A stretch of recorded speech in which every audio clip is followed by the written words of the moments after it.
మేమే తిట్టయం. కన్విక ఏం చేస్తున్నావు? దాని పక్క ఎక్కుతున్నావా?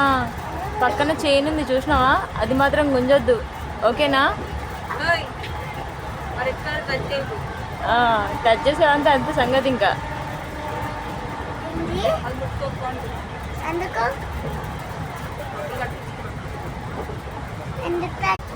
ఎందుకు టచ్ చేయొద్దా?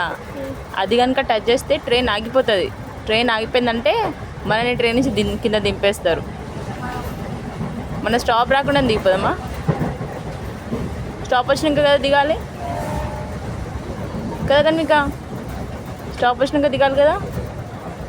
పడుకున్నారు, లేచారు, బ్రేక్ఫాస్ట్ అయిపోయింది, మళ్ళీ పడుకున్నారు. చూడు కన్నయ్య అయితే పడుకున్నాడు. కన్నయ్య పడుకున్నావా? షిఫ్టింగ్స్. ఒకసారి అన్నయ్య పడుకుంటే చెల్లె వెయిటింగ్, చెల్లె పడుకుంటే అన్నయ్య వెయిటింగ్. సంక్రాంతి సందడి అనమాట. ఫుల్ రష్ ఉంది. ట్రైన్ మొత్తం చాలా అంటే చాలా ఫుల్గా ఉంది. కనిక ప్లేస్ దొరికింది, అదే గ్రేట్. అంతేనా కనిక? కనిక ఓకే.